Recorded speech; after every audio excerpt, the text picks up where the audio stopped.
बिस्मिल्लाहिर्रहमानिर्रहीम बिस्मिल्लाहिर्रहमानिर्रहीम। अज़ीज़ तलबा व तालिबात, अस्सलाम वालेकुम रहमतुल्लाहि व बरकातुहू। प्यारे बच्चों, आज 8 सितंबर 2020 दिन मंगलवार है। आज का जो लेवल लेक्चर है ये 9th वालम के लिए है और मजमून हमारा है उर्दू।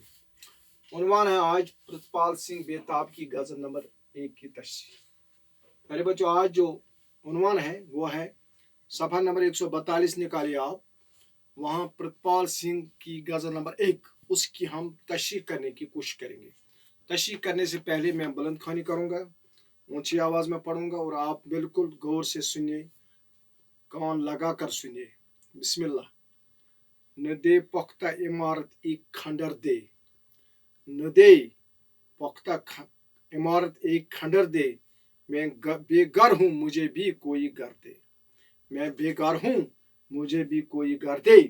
अगर हूँ रास्ते पर मुतमईन कर, अगर हूँ रास्ते पर मुतमईन कर, अगर बेसिमत हूँ राह सफर दे। बहुत अच्छा शेर है। न दे ऊंचाई मेरे कद को बेशक, मेरी हर शाख को लेकिन समर दे। मुझे पत्थर ही पत्थर दे दिए हैं, मुझे पत्थर ही पत्थर दे दिए हैं। अब इन हाथों को आजर का हुनर दे। इस गजल नंबर 1 का आखिरी शेर मक्ता। नजर है मुंतजिर नस नस है बेताब, नजर है मुंतजिर नस नस है बेताब। सदफ मुझको क्या है तो गुहर दे, सदफ मुझको क्या है तो गुहर दे। प्यारे बच्चों, पहला शेर, न दे पुख्ता इमारत एक खंडर दे, मैं बेघर हूं मुझे भी कोई घर दे।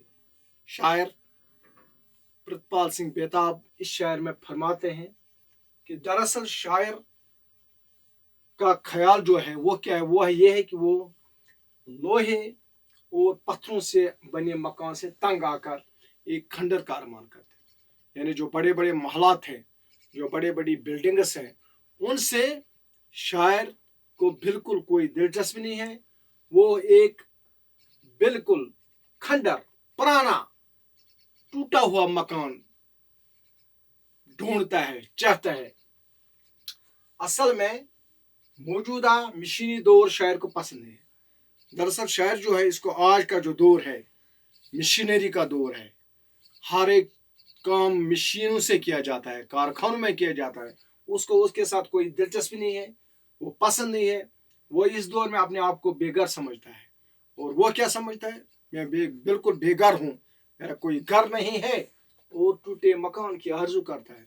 वो एक झोंपड़े में, एक टूटे हुए मकान में रहना चाहता है, यानी सादगी जिंदगी बसर करना चाहता है। शेर नंबर 2, अगर हूँ रास्ते पर मुतमईन कर, अगर बेसिमत हूँ राह सफर दे। शायर बेताब प्रितपाल सिंह बेताब इस शेर में मौजूदा दौर की बेयकीनी और बेइत्मीनानी की बात करते हुए कहता है, जो आज का दौर है ये बेइत्मीनानी का दौर है, बेयकीनी का दौर है।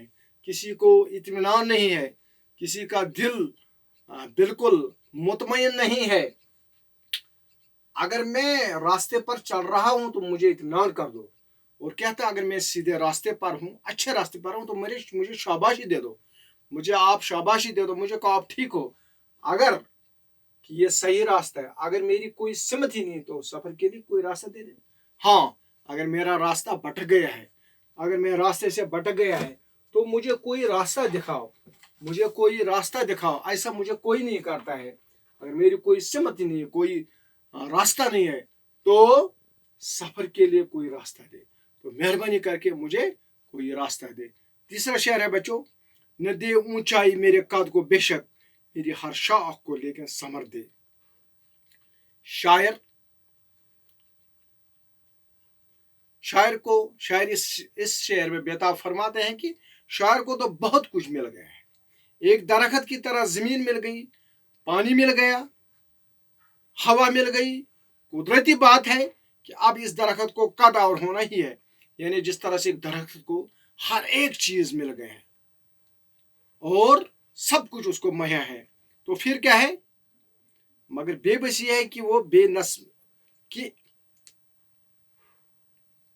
اور شاعر جو ہے یہ اپنے محبوب سے کہتا ہے کہ یہ میں بدقسمت ہوں، میں بے بس ہوں، کیوں کہ تو مت بنا مگر کم از کم میری ہر ٹہنی پر کوئی نہ کوئی میوہ تو عطا کر، میں بے ثمر، میں ایک درخت ہوں لیکن بے ثمر ہوں، یعنی مجھ سے کوئی کسی کو فائدہ نہیں پہنچتا ہے، جس طرح سے ایک درخت ہے، اس کو سب کچھ ہے لیکن کوئی اس کا ثمر نہیں کھاتا ہے، پھل نہیں کھاتا ہے پیارے بچوں۔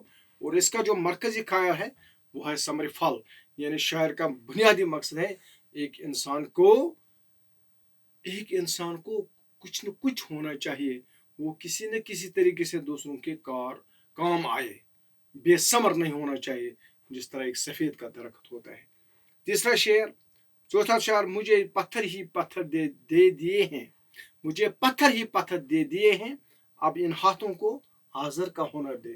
آزر حضرت ابراہیم علیہ السلام کے والد صاحب کا نام تھا، وہ بت تراشی کرتا تھا، بت بناتا تھا۔ پیارے بچوں، شاعر کیا تھا کہ بہت کچھ مانگنے کی دعا کی تھی مگر سوائے پتھروں کے کچھ نہیں ملا۔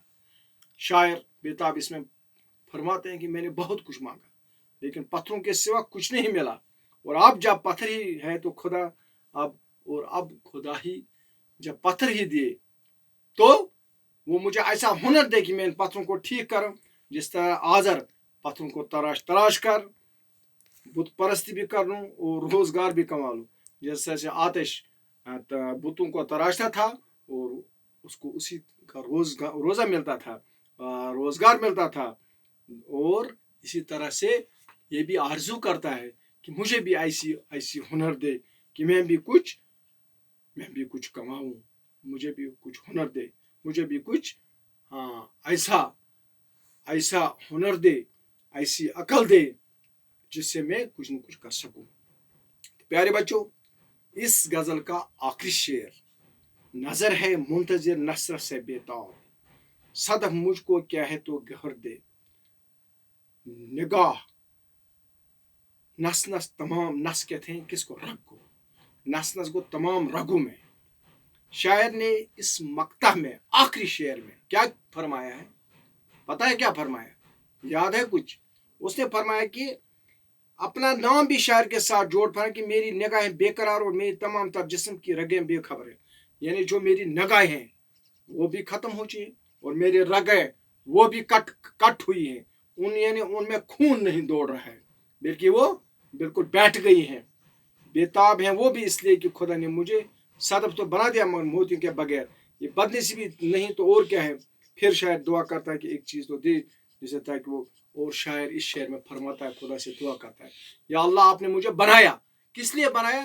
کچھ تو مجھے دے دو، یہ جو میرا جسم ہے، میری بازو ہے، یہ سب بیکار ہیں، یعنی مجھے ایسا توفیق دے کہ میں کچھ کروں، میں خود اپنے آپ کو اور دوسروں کے کام آؤں۔ یہ شاعر کی اس شعر میں تمنا ہے، یہ شاعر اس شعر میں تمنا کرتا ہے کہ یا اللہ، یا رب، یا خدا مجھے کچھ نہ کچھ دے جس سے میں اپنے آپ کو بھی فائدہ پہنچاؤں اور دوسرے کو بھی فائدہ پہنچاؤں۔ اور یہ شعر جو ہے اس میں مرکزی خیال جو ہے یہ کچھ اللہ تعالیٰ سے مانگتا ہے، مجھے کچھ دے، مجھے کچھ عطا کرے۔ تو یہ تھا پیارے بچوں پرتپال سنگھ بیتاب کی غزل نمبر 1 کی تشریح۔ اس کے 5 اشعار تھے اور 5 اشعار کی ہم نے تشریح کی، اور انشاءاللہ کل 9 ستمبر کو ہم انشاءاللہ غزل نمبر 2 ریت سے ہے اور بکرانی ہے، ریت ہے اور بکرانی ہے اور صحرا کی کیا کہانی ہے، کل یعنی 9 ستمبر کو ہم اسی لائیو لیکچر میں اس دوسری غزل کی تشریح کریں گے۔ مجھے امید ہے کہ آپ نے کما حق ہو جو میں نے کوشش کی آپ نے اس کو سمجھا ہوگا۔ ہاں، اگر کسی جگہ کسی کو سمجھ نہیں آیا تو مجھے میسیج لکھنا، میں دوبارہ کوشش کروں گا آپ کو سمجھانے کے لیے۔ شکریہ، خدا حافظ۔